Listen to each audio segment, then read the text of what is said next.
Hello. Hello. नमस्कार जी। सत साहिब जी। Sir जी, आप पवन जी बोल रहे हो जी? हाँ जी, हाँ जी। सर 2 मिनट में आपकी मांग रहे हैं, मेरे को थोड़ा सा आप ज्ञान दे दो। मैं बहुत दिन से आपका नंबर ट्राई कर रहा हूँ सर जी। बताओ जी। सर मैंने अभी परमात्मा का नाम तो नहीं लिया है, शायद 2 साल से मैं सत्संग सुन रहा हूँ जी। जी। बाकी अभी तक मेरी मान लो जो बीड़ी वगैरह है ये भी नहीं परमात्मा की दया से छूट रही है। हम्म। तो मैं ये पूछ रहा था सर जी आपसे कि परमात्मा की जैसे नाम लेने से पहले घर में जोत है फोटो लगा सकते हैं कि नहीं जी? देखो, जब तक ये बीड़ी मांस मदिरा दारू सब कुछ नहीं छोड़ोगे तब तक ज्योति का भी कोई फायदा नहीं होगा। अच्छा जी। हाँ, क्योंकि हम लोग ये विकार त्याग के ही हम ये क्रिया करेंगे तो इन क्रियाओं के प्रतिफल में जो फायदा होता है वो हमें मिलेगा। हाँ जी सर जी, तो इच्छा तो बहुत करता हूँ, सारा कुछ करता हूँ, पर मन इतना रोता है। सारा कुछ करता हूँ, ज्योति करने को दिल भी करता हूँ, मैं परमात्मा की फोटो भी बनवा के घर पर ले आके रखी है। तो पर ज्योति तो मैं वैसे इतनी लगा भी सकते हो, ज्योति में तो देखो दिक्कत नहीं है। देसी घी की खड़ी बत्ती ज्योति तो परमात्मा की फोटो रख के हाँ जी, हाँ और जी, मालिक को दंडवत प्रणाम करके, है हाँ ना। जी, हाँ जी, और हाँ फिर जी, मालिक से आप जी प्रार्थना भी करते रहो कि परमात्मा दास पे दया बख्शो। लेकिन लाभ उस ज्योति का पूर्णतया उसी समय मिलेगा जब हम विकार रहित हो कि हम उस काम को करेंगे। अच्छा अच्छा। क्योंकि मर्यादा खंड करके भगत जी लाभ प्राप्त नहीं किया जा सकता। नहीं नहीं, मानता हूँ जी, मेरी बहुत कोशिश करता हूँ, बहुत ज्यादा। मैं तो ये सोचता हूँ परमात्मा मेरे कब मेरे प्रभु आएंगे और कब मेरे को मिलेंगे, मेरी इतनी सोच रहती है। आपको मैं कुछ बता नहीं सकता हूँ जी, पर मेरे ये गलत काम परमात्मा क्यों नहीं छुड़ा रहे और क्यों नहीं छूट रहे हैं? मैं क्या करूँ, मेरे देखो, समझ से बाहर। आप जो ये प्रयास जो कर रहे हो ना, और इतना जो आप सोच रहे हो, इतना सब कुछ आप जी इनको छोड़ना भी चाहते हो, हैं, आपको गुरु जी का सत्संग भी अच्छा लगता है, ये आपका एक प्रयास है, ये भी आपकी भक्ति बन रही है। ऐसा नहीं है कि नाम लोगे तो ही भक्ति बनेगी। हाँ आपका जी, जो हाँ जी। इतना जो प्रयास है, जो गुरु जी को सामने रख के आप छोड़ने का प्रयास कर रहे हो, ये भी आपकी भक्ति ही बन रही है। और इसी से एक दिन छूटेगा धीरे धीरे। हमने हिम्मत नहीं हारनी। मैंने आपके 6 महीने से, जब से मैंने आपके वीडियो ये समझाने के, जब आपकी जैसे भी मैंने बताने के मेरे को समझ में आए, तो मैंने चलो आपसे बात करके देखता हूँ क्या परमात्मा सुन नहीं ले, क्या कैसे। मान लियो मन तो बहुत करता है, हर एक चीज को मन करता है, पर कर नहीं सकता हूँ। पता नहीं क्या दिक्कत आ जाती है, क्या बात है, कैसा दिमाग हो रहा है, आपको आ, बताऊँ, क्या बता सकता हूँ जी आप आप। गुरुजी से प्रार्थना करते रहो अपने घर पे। मालिक के आगे ठीक। रहोगे तो परमात्मा निश्चित तौर पे मतलब दया करेगा। और थोड़ी सी चीज और है भगत जी।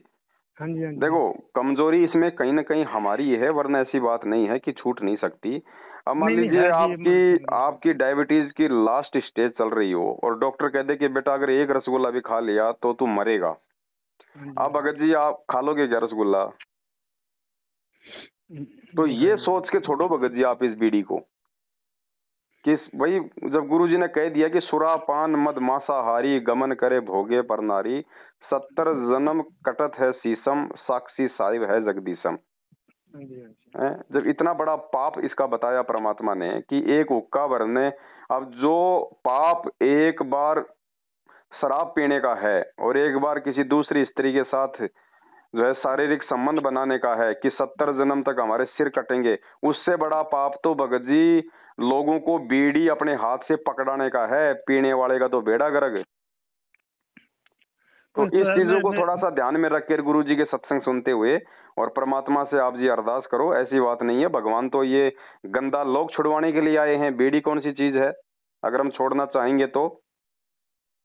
और ऐसे छोड़नी तो पड़ेगी मैंने भगत जी। नहीं छोड़ेंगे तो देख लो फिर भगत जी करना बाकी जो जीव करना जंतु उनका क्या हाल है। करना तो सारा कुछ पड़ेगा, ये तो मैं आप मानता हूँ, करना सारा पड़ेगा। परमात्मा को पाना है तो करना पड़ेगा, मरना भी पड़ेगा परमात्मा के पीछे, सारा कुछ करना पड़ेगा जी। जी जी। ये बात भी मानता हूँ। मेरे को अभी बताया भी आप नाम ले लो, ये मैं नाम तो मैं नहीं लूंगा सत्संग के हिसाब से। परमात्मा जो बता रहे नाम तो मैं परमात्मा से ही लूंगा, कभी आए कितने साल बाद आए देखो वो तो भगत जी, मेरे मन। ऐसा है ना, हम पूर्णतया निर्विकार तो नाम लेने के बाद ही होंगे, लेकिन कुछ मर्यादाएं ऐसी हैं जिनको हमने पहले त्यागने का जो है वो प्रयास करना पड़ेगा।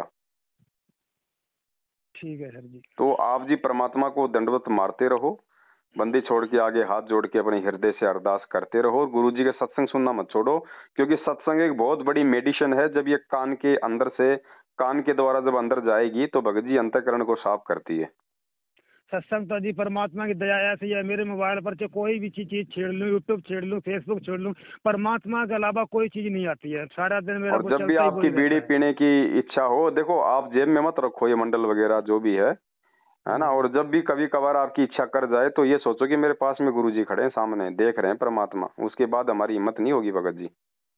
अगर हम ठीक है। भगवान को अपने नजदीक मानेंगे कि परमात्मा सब कुछ देख रहा है, वो अंतर्यामी है, तो भगत जी फिर ये इन चीजों से फिर हमारे को ये भय लगने लगेगा, और फिर भगवान से अरदास करेंगे तो भगवान भी हमारे को साथ देगा। बिना भगवान के आशीर्वाद के कुछ भी संभव नहीं है ये छूटना। हाँ ये तो है जी। तो कोशिश करो भगत जी, कोशिश करने वालों के साथ बंदी छोड़ रहता है। ठीक है जी सर जी। हाँ, सत्य साई भगत जी। चलो सर जी।